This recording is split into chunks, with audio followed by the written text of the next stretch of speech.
여러분 인터넷 쇼핑몰에서 단순 변심에 의한 취소 가끔 하시죠? 그런데 과연 부동산에서도 이런 단순 변심의 취소가 가능할까요? 끝까지 보시면 정답이 있을 겁니다. 구독과 좋아요 잊지 마시고요.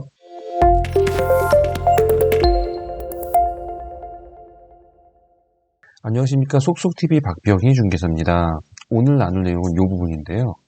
부동산에서도 단순 변심으로 계약을 취소할 수 있을 것인지 이 부분에 대해서 좀 알려드리려고 합니다. 자, 우리가 보통 쇼핑몰, 인터넷 쇼핑몰에서 쇼핑을 해요. 네, 그러면 이제 여기서 저희가 주문하고 결제를 하고요. 그러고 나면은 택배로 보내어지죠. 이거를 보내기 전에 우리가 취소를 하면은 취소를 시켜줘요.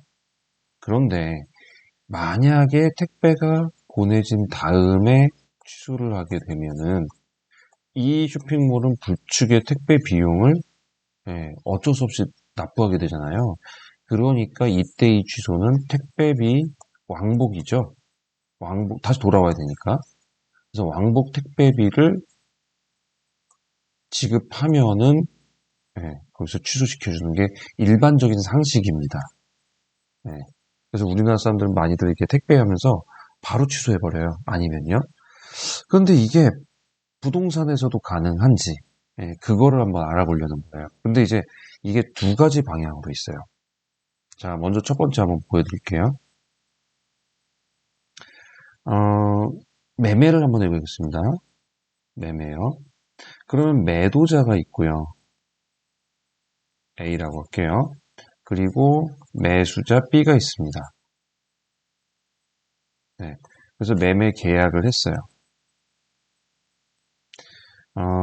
갑이라는 집을 매매 계약을 한 건데 이거는 10억짜리라고 할게요. 그러면 계약을 하면서 매수자가 A라는 사람, 매도자에게 1억의 계약금을 지불하죠. 그래서 계약금을 지불을 합니다. 그래서 1억이 넘어간 상태에서 중도금은 보통 매는 중도금이 있죠.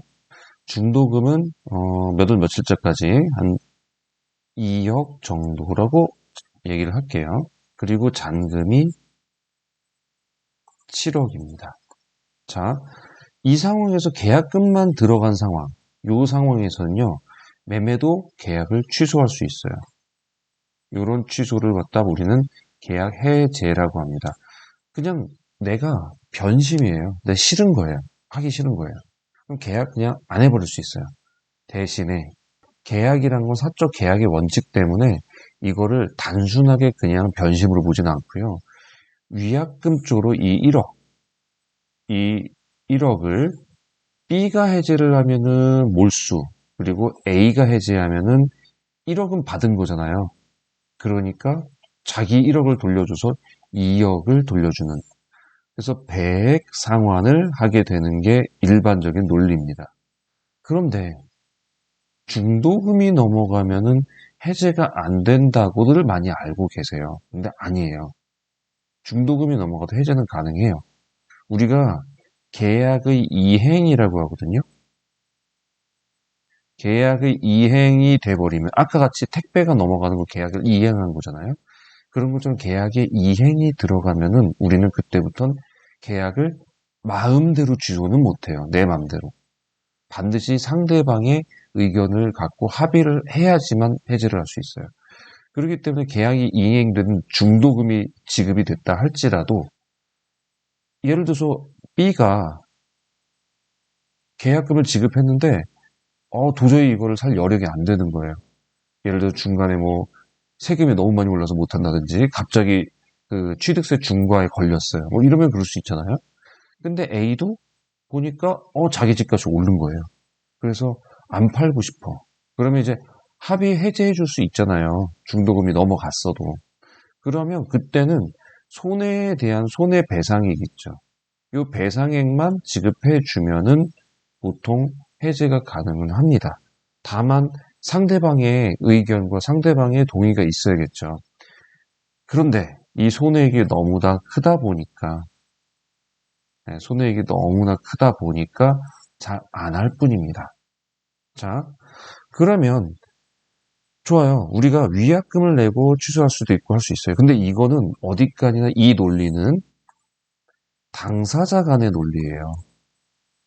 당사자라는 건 매도자와 매수자 간의 논리예요. 제3자인 누군가가 와서 이걸 취소할 수는 없어요. 그렇죠? 그게 일반적인 계약 논리입니다. 그러면 한번 생각해 볼게요. 자, 임대인하고 임차인으로 바꿔볼게요, 이번에는. A와 B가 임대, 임차로 전세 계약을 했어요. 전세 계약을 했는데,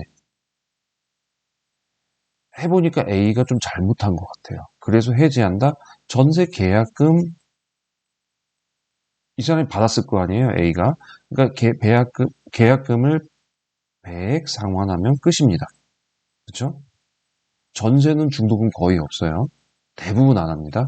받아가지고 움직여야 되기 때문에 대부분 할 겨를이 없어요. 그런데 만약에 B가 이제 해지하겠다? 그러면 몰수하면 되는 거예요. 계약금 몰수. 그런데요, 임대인이 임차인하고 잘 계약을 했는데 기존에 살던 임차인이 이 C라는 임차인, 기존 임차인이죠. 자, 계약의 당사자인가요? 여기가 계약의 당사자인가요? 아니죠. 여긴 제3자예요. 계약의 당사자가 될 수가 없어요. 그런데 이 사람이 만약에 나 안 나갈래 라고 말하면 번복이 가능하답니다. 자, 당사자도 아닌 제3자가 나 이거 안 나갈래. 그러니까 C라는 사람이 원래 계약 이번에 만기 되면은 나가겠습니다 해서 A가 B를 구한 거예요. 그렇죠? 그런데 C라는 사람이 갑자기 변심을 한 거예요. 단순 변심. 아, 찾아보니까 나갈 데가 없는 거예요. 이번에 많이 그 케이스 있었죠? 그래서 찾아보니까 나갈 데가 없으니까 나 그냥 있을래 하고 번복을 해버린 거예요. B는 여기다가 가계약금을 넣은 상태예요. 네, 아직 정식 계약은 하지 않은 상태예요. 그러면 C는 이렇게 해서 딱 번복해버리면 끝인가요? 제3자가? A가 안 하겠다, B가 안 하겠다, 이건 이해가 가요. 근데 C가 이렇게 한다는 건 이건 말이 되는 얘기인가요? 이 번복이? 근데 이거를 이번 정부가 번복 가능하다고 했어요. 자, 여기도 웃기는 얘기인데, 그런데 여기다가 대놓고 제3자에게 피해를 주는 거는 안 되기 때문에 B가 만약에 계약을 했을 경우는 예, 요거 번복 못 한다라고 했어요. 번복해도 효력이 없다고 했어요. 좋아요, 여기까지는. 그러면 가계약은요? 계약을 하면 번복 못 한대요. 그럼 가계약은요? 가계약은 돈 안 넘어갔나요? 가계약은 돈 넘어갔죠. 대부분 가계약은 그때 두 가지를 얘기했어요. 가계약이 들어가서도 본 계약에 대한 계약 100 상환을 해야 된다고 제가 말씀을 드렸었죠. 그게 가계약의 원리죠. 그런데 100 상환 안 하고 나 안 나갈래 그러면 끝이라는 이런 주장을 하는 사람이 생기기 시작했어요. C라는 사람이. 자, 이러면 A만의 피해가 아니라요. B도 피해가 되고 B가 다른 D라는 집에서 이제 나오기로 해서 다 나왔는데 그래서 이제 여기로 들어오기로 한 사람도 전부 다 피해가 나오게 돼요. 그래서 여러 피해가 발생돼요. 근데 그게 단순히 이 C라는 사람이 번복 하나만 하면 이런 법 논리가 저는 어디서 나왔는지 모르겠어요. 예, 누구 머리에서 이런 법 논리가 나왔으면 이거를 통과시킨 국회의원들은 어떤 논리를 갖고 이거를 번복 가능하다고 얘기를 했는지 잘 모르겠어요. 현재가 이렇다고 합니다. 자, 어찌됐든 저희가 이거 변호사 사무실에 확인을 했어요. 변호사 사무실에서 변호사는 일단 계약의 해제는 당사자만이 할 수 있다고 합니다. 제3자가 할 수 있는 것은 계약의 당사자가 아니기 때문에 할 수 없다고 해요. 그런데 이 사람으로 인해서 번복이 된다? 그러면 이 사람은 A에게, A는 계약을 했는데 B한테 집을 못 넘겨주잖아요. 그러니까 이 C라는 사람한테 이 손해를 전부 다 배상 청구를 할 수 있다고 하세요. 이게 변호사가 한 얘기입니다. 변호사. 그러면 이런 경우에 C가 나 몰라 배째 그러면은 이게 전세면 그나마 나은데요. 월세면은 문제가 돼요. 보증금이 얼마 안 되잖아요.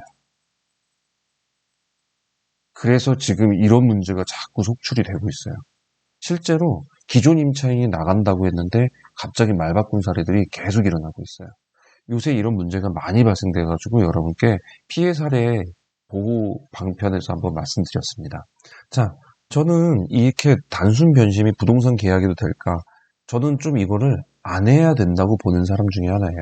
사실 누군가의 말을 믿고 계약을 진행을 하고 이행을 한 건데 그것이 누군가에 의해서 단순 변심으로 인해서 계약이 번복되고 바뀌고 하는 이런 신용사회가 다른 사람들에게도 이렇게 피해를 주게 돼 있거든요. 그래서 정말 신중하게 하셔야 되고 신중하게 하셨으면 말을 내뱉었으면 그걸 지켜야 되는 게 저는 일반적인 계약이라고 봅니다.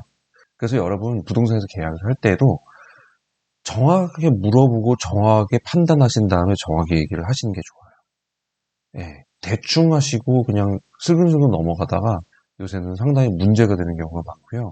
말을 바꾸는 거는 좀 제발 안 하셨으면 좋겠어요. 그게 여러 사람한테 피해 주는 건 정말 그야말로 민폐가 됩니다. 그러니까 여러분들 신중하게 생각하시고요. 결정을 내렸으면 그 결정에 대해서는 번복하지 않으시기를 좀 부탁을 드릴게요. 자, 오늘 영상 여기까지입니다. 자, 도움되셨다면 구독과 좋아요 부탁드리겠습니다. 감사합니다.